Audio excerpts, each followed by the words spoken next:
Hey, kid, you see that sign? You gotta be over 18 to be in here. Now go ask your parents if you can go outside and play. Go get some sunshine, why don't you? Go on, scram, kid. Nothing more to see here. Hello everybody, I'm Atomic67 and thank you very much for your interest in this video. Let me start off by letting you know, straight out of the box, and I'm sure a lot of you already know this, I am not a lawyer or any sort of legal advisor. So, if after watching this video, you're still unsure about what category your channel falls under, consult a lawyer to help you out. This can be a confusing and frustrating topic to understand, and even lawyers that specialize in legal contracts are a bit confused themselves due to the broad, vague language used and lack of overall clarity. So don't feel bad. Do your research, get to know the facts and not the hype. You've made a good choice by watching this video, and I've also made a playlist available publicly with other reliable source videos to further your knowledge on this subject. I highly recommend watching J House Law, that's Jeremy Johnston. He's a real lawyer and he has personally sat down several times to meet with FTC officials and YouTube lawyers. He's also right there in the thick of things with all of us because he operates a popular kids/family vlog channel of his own. So he gets it. Links to all resources will be provided in the description of this video, so there's lots of information that you can access down there. So please do take advantage of it.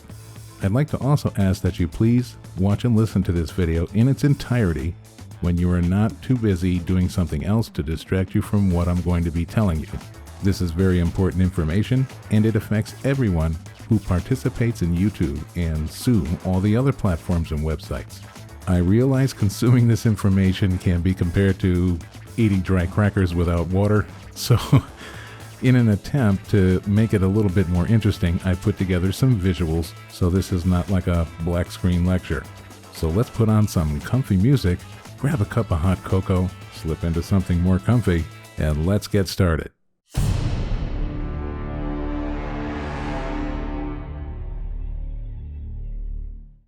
Well, uploading, commenting on videos, and just participating in YouTube has become a rather scary activity these days due to a little niggle that has come along called COPPA.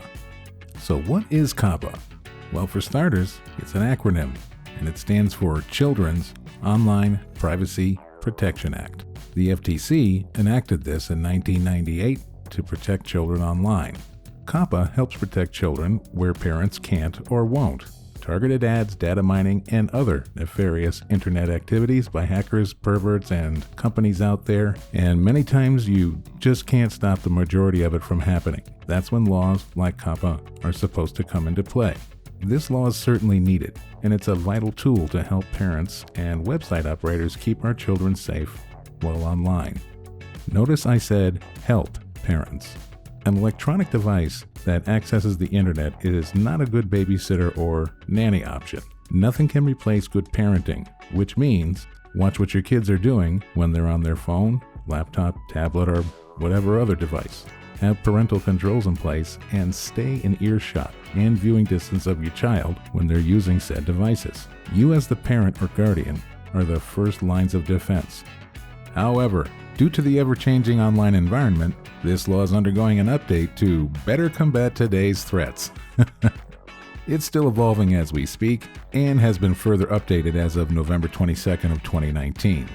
They're looking to us, the people, to help them tweak and make changes, so I'm sure this will continue to evolve over the coming months, but the deadline to submit your opinions and helpful information to the FTC is December 9th of 2019. So, how did this seemingly and suddenly affect YouTube and Google? Well, the FTC grabbed a hold of Google and YouTube as they were data mining for information concerning children's viewing habits in order to provide advertisers the ability to tailor specific targeted ads for children. This is a very lucrative type of ad campaign, but when children are involved, it violates federal COPPA law.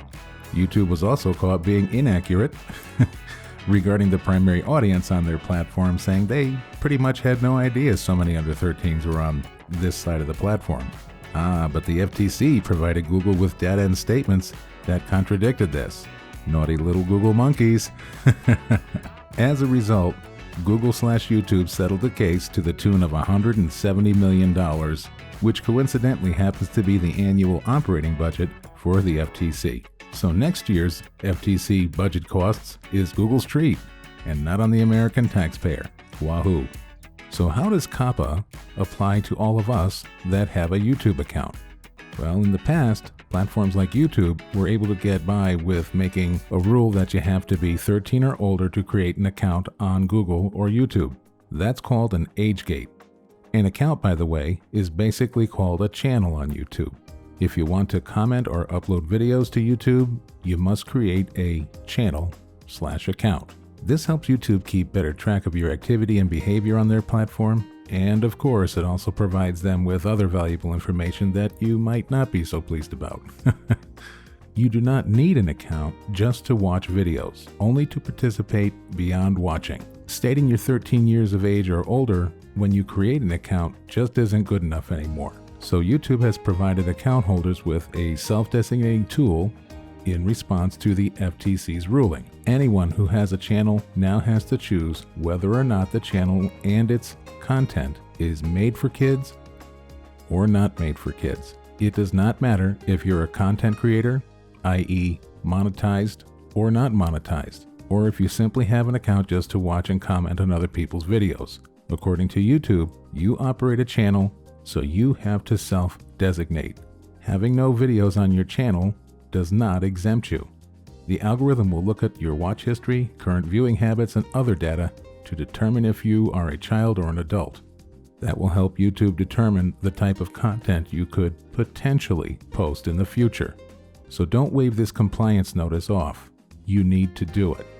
Oh, and if you live outside the United States and you think you're immune to the FTC and COPPA regulations, you're very wrong. YouTube is an American-based company. You are a participant in the American company, therefore you are obligated to adhere to the laws surrounding your use of this platform.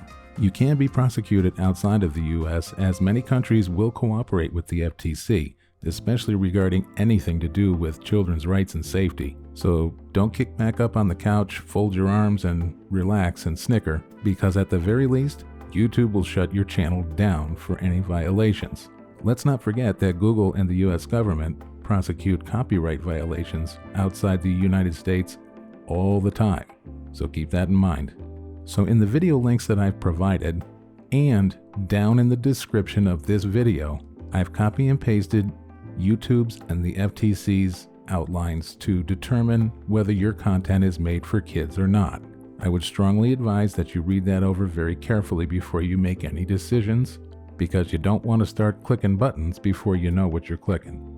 There is a lot of substance to these articles on the FTC website, but what I want to do is I want to kind of highlight and go over just some of the things that I think most people will be concerned about, and kind of give you my spin on the language that they're putting forth based on my research. And maybe this will help give you a more clear understanding when you go to designate your own channel.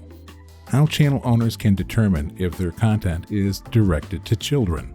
The subject matter of the video. Are you talking about things that are very interesting to children? Unboxing children's toys, maybe some very obvious children's games that they might be attracted to, things like that. Also, are the children kind of the focus of the video? Is it a child that is talking to other children? Or are you interviewing children about a child subject or child matter? Visual content.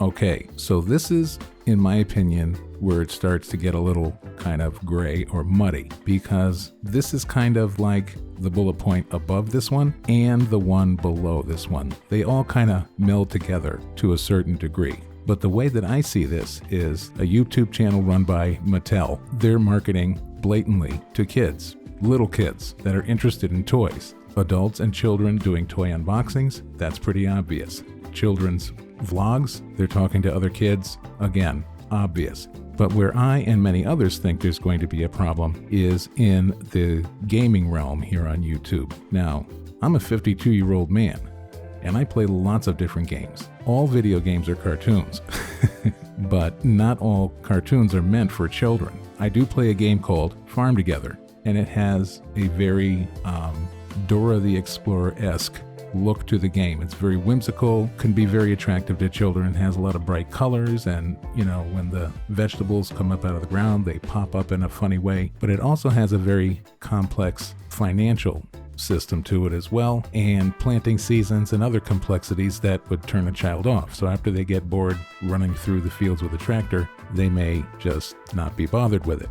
Now, if a channel that is designated for kids, whereas most of their content is children's videos, and they play this game, it's probably going to fall under made for kids. But a channel like mine, where my viewing audience, and I looked at my Google Analytics, and I'll show you that later, I'm geared towards adults. So if I play the game, or somebody like me plays the game, they may play it in a different style. They may narrate the game in a way that is not interesting to children. And to those that think, oh, you have to start swearing in your videos, that's just moronic.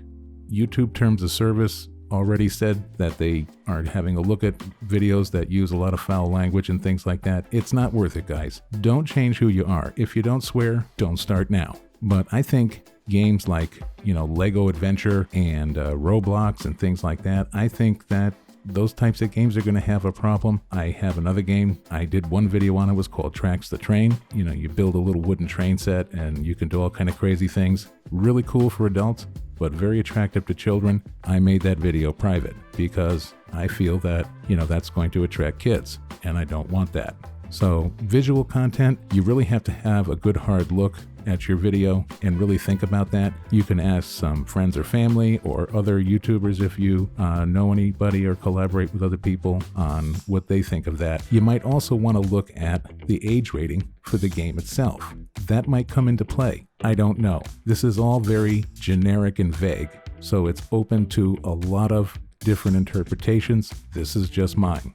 The use of animated characters or child-oriented activities and incentives. Okay, the use of characters, I think that's, again, video that is blatantly targeting children. And when I say blatant, I don't mean anything criminal. I'm just saying it's quite obvious that it's a children's video. But some videos use those type of animated characters that are for older adult viewers. So I think YouTube and COPPA, they're going to have a hard time determining this stuff based on some of this criteria, because an algorithm and electronic learning machine is not going to have the powers to differentiate like human eyes can. So, that's really going to be a hard one. But, the child-oriented activities, playing board games, again, toy unboxings, filming kids testing out a new slip and slide or anything like that. I mean, you kind of got to use your common sense and good judgment with that one.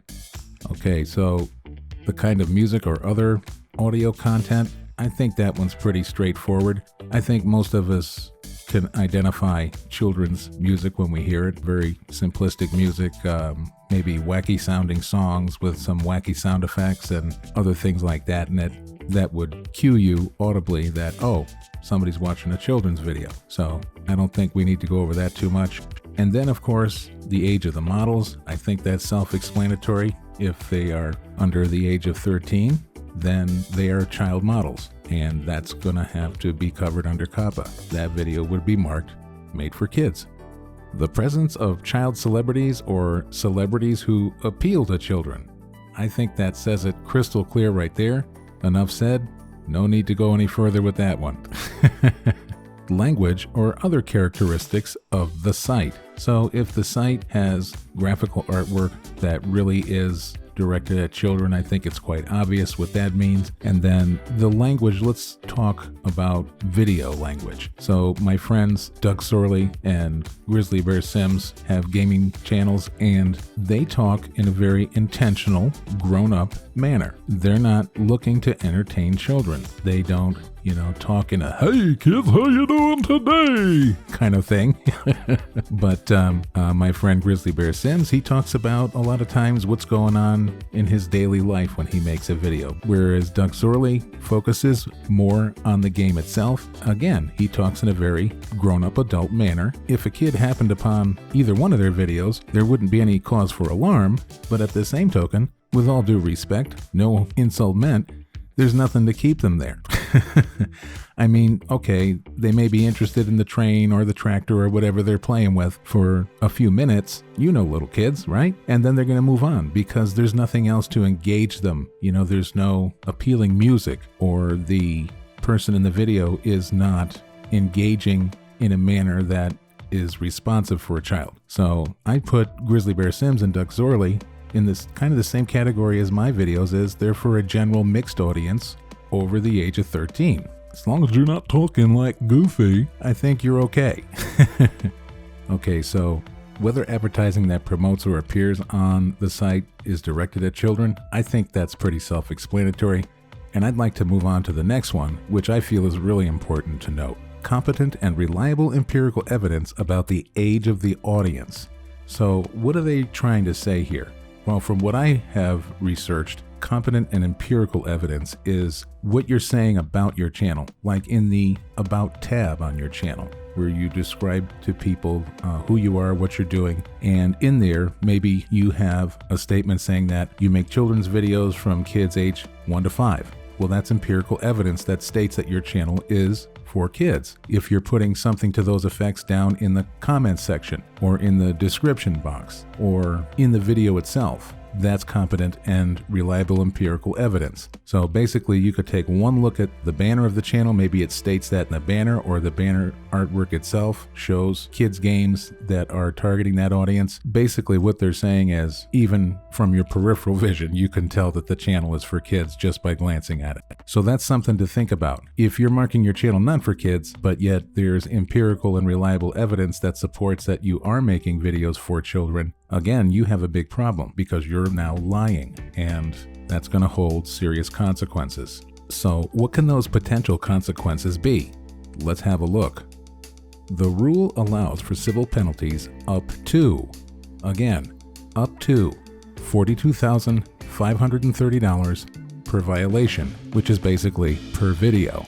But the FTC considers a number of factors in determining the appropriate amount, including a company's financial condition and the impact a penalty could have on its ability to stay in business.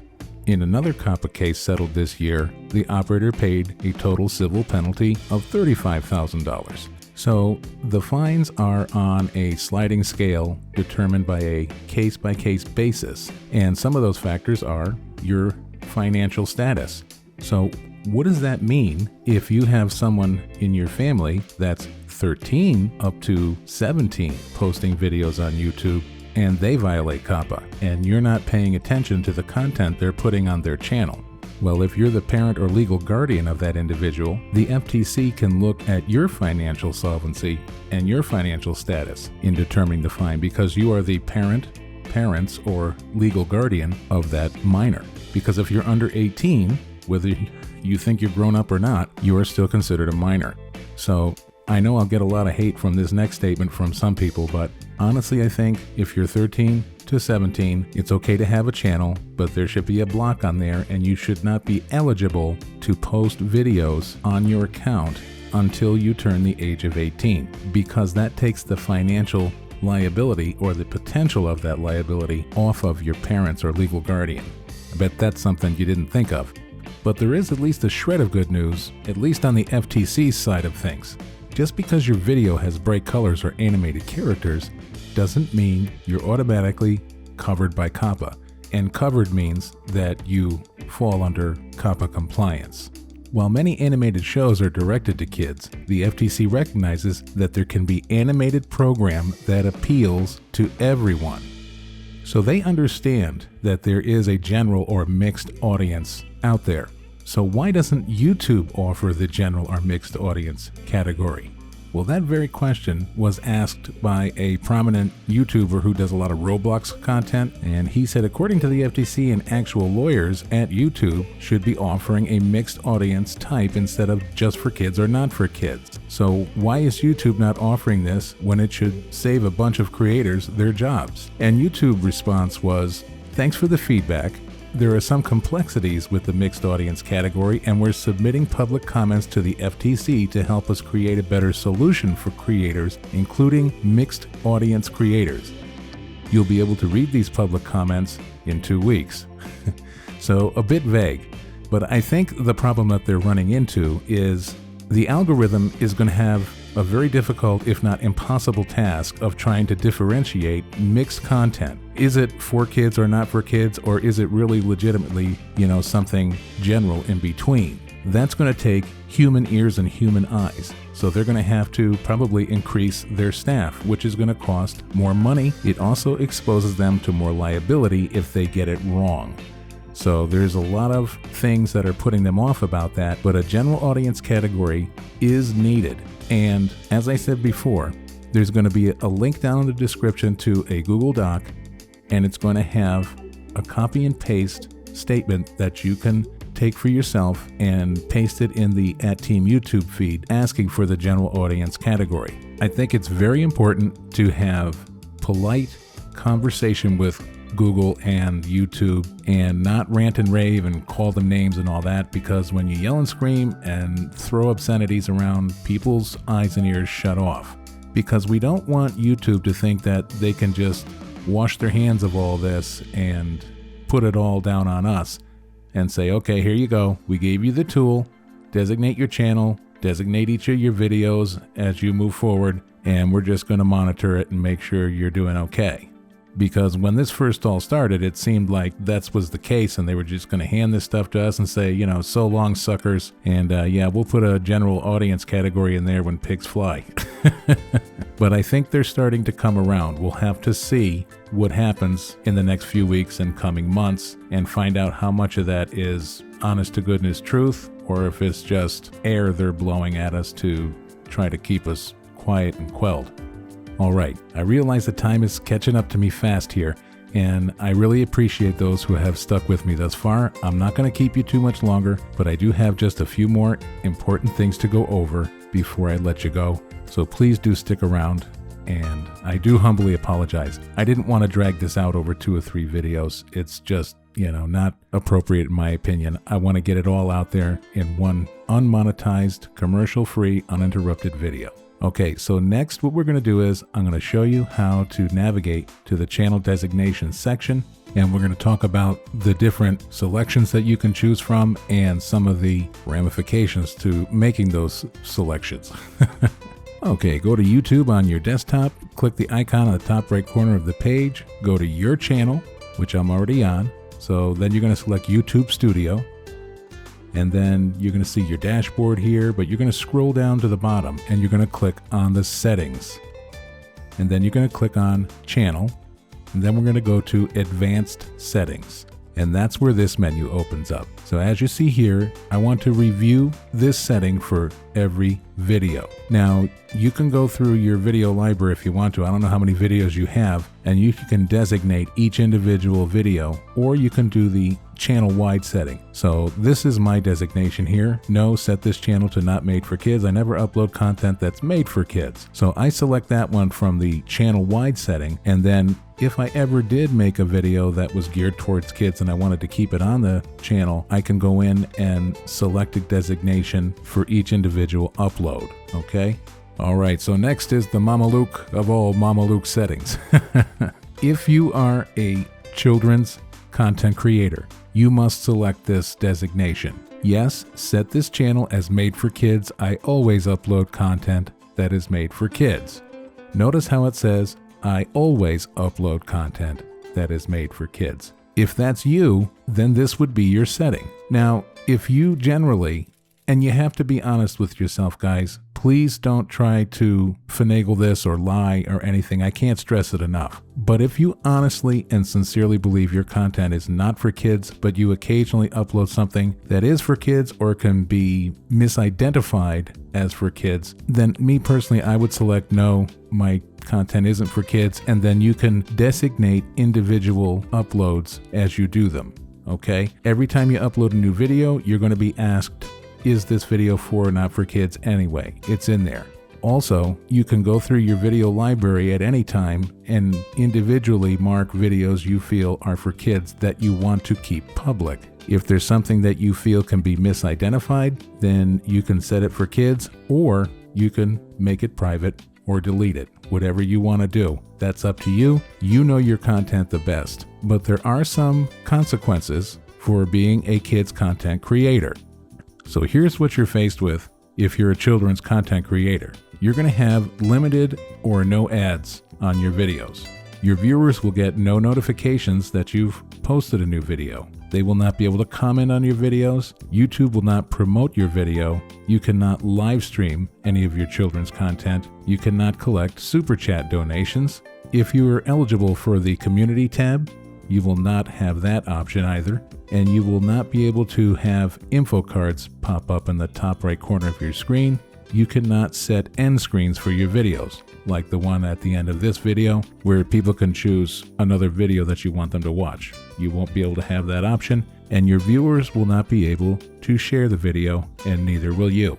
So I'm sure there's a couple or three more things that YouTube has in store for children's creators that I have not mentioned here, but that's enough. I mean, this pretty much signifies that YouTube's saying you're done. Now, I sincerely hope this changes moving forward. I think they're like all the creators and viewers out there, they're also in panic mode. So they're going to come down hard, and then maybe, they'll come to their senses and start to relax a little bit, because there's some great, wholesome children's content creators out there, and many of them have given up their careers outside of YouTube to do this full time. And with this kind of blacklisting, they're not going to be able to make a living. It's over for them. And that's a terrible shame.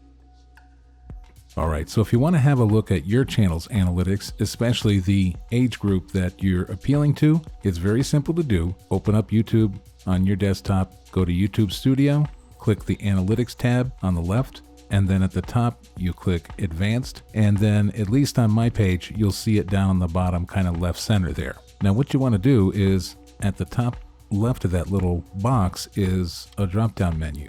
It's going to default to the last 28 days. So you want to open that up, and you want to hit lifetime views, because you want an overall impression of your channel, especially when you're trying to determine your audience.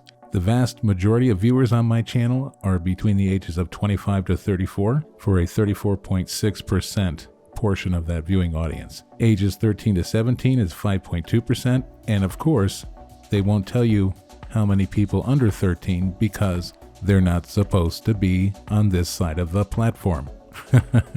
So that's a quick and easy way to have another tool in your arsenal, and maybe even give you a little bit of peace of mind. But again, just because you have an adult viewing audience doesn't mean that you can put out content that is geared more towards kids and get away with it because you marked your channel not for kids and your audience is primarily adults. It doesn't work that way. So you have to designate each video accordingly.